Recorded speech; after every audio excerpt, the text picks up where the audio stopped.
If we were standing in your physical shoes, we would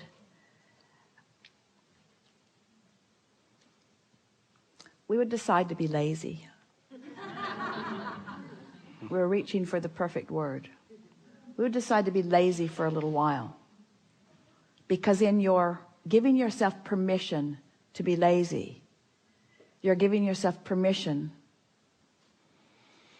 to allow your grid to fill in with everything that you've already chosen and put into your vortex. The word lazy has an unpleasant connotation, doesn't it? Because it's humans measuring themselves against other humans based upon a flawed premise. And the flawed premise is, the more you do, the more you're worth. And that is the most flawed of all flawed premises. I'd like to give you the premise that is at the basis of your universe. The better you feel, the more you allow. You could not be more deserving. You came as deserving beings into this time-space reality with powerful and clear intent.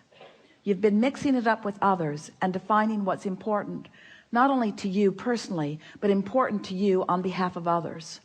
You've included in your vortex the well-being of many others. In some cases, mass consciousness. In some cases, a community. In some cases, a family.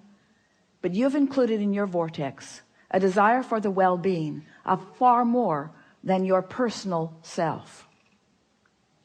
But it is necessary for you to tend to the well-being of your personal self in order to be a productive advocate for the well-being for anyone else. In other words, you cannot give, or you cannot extend, or you cannot punctuate, or you cannot accentuate, you cannot assist anything that you are not already feeling. Which means, if you are wanting in an altruistic way to be of advantage to everyone you know, you first have got to find a way to be of advantage to yourself. Which means you want to carve out more time to be nicer to yourself. More private time. More time under the bridge. More time where others are not telling you what to do. More time when you are satisfying your own personal intention for things. If we were standing in your physical shoes and someone were to ask you to do something, we would stop in the middle of the request and we would evaluate it completely, and we would say to them, I sincerely desire to accomplish this request that you are offering, and it is my expectation that I will be able to do that, since I am in this relationship with you and you are requesting it of me, employer or mate or parent or child or whoever it is. It is my expectation that I will be able to accomplish this. I just have to insert one thing in the foreground of this request. I will accomplish it for you as long as I can first accomplish ease for myself in the process. I really want you to ponder that a little bit. Esther, on one of the earlier cruises, made sure that everyone received an easy button from Staples. Everyone got one. And Esther found a box of them in the attic the other day, and she spread them all around her house because she wants to amplify the ease of things, not the hardness. She wants to no longer justify the well-being that flows to her by pointing out how hard she's working in relationship to others. She wants to emphasize the well-being that's flowing to her by remembering the vibrational alignment that she is achieving. If we were standing in your physical shoes, we would do these things every day, and then anything else that you have time for. We would meditate for 15 minutes every day, which means we would quiet our mind with the simple intention of allowing our cork to float. We would go outside no matter what the weather, and we'd move around in it in appreciation of this planet. We would look up and around, and we would find things to acknowledge, and we would talk about them right out loud. Esther walks through her gardens and says to everything, you are my favorite. You are my favorite.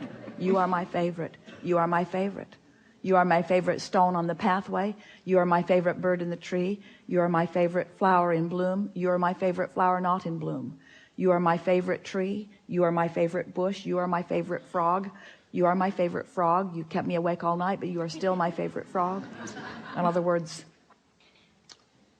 so first thing, meditate. Second thing, spend more time outside. Third thing, we would buy a notebook. We would call it My Book of Positive Aspects. And we would fill at least 3, 4, 5 is even better, pages of positive aspects. 5 different subjects, and write the positive aspects of it. Training your vibration into that upward place. And then there is one last thing that if we were standing in your physical shoes, we would do every single day.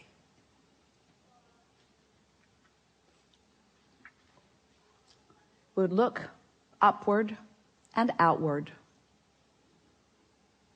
It's best if you do it outside or standing at a window. And we would acknowledge that there are universal forces that are focused right at you. We would acknowledge by calling it by name, if you have a name that you like. And we would say, I acknowledge that I am the object of your positive attention, and I'm appreciating your continual gaze on behalf of my well-being. And today, no matter where I am, no matter where I am going, no matter what I am doing, and no matter who I am doing it with, I will be in conscious awareness that you too are there with me, appreciating me, supporting me, assisting me, acknowledging me, inspiring me, guiding me, having fun with me, acknowledging me, supporting me, assisting me, inspiring me, helping me, guiding me, aware of me, loving me, showing me, inspiring me, guiding me, helping me, uplifting me, showing me. Get into an endless loop of that acknowledgement and watch what begins to happen in your life as soon as this day. Your vortex is filled to the brim with specific requests that you have put there and that you are deserving of the realization of.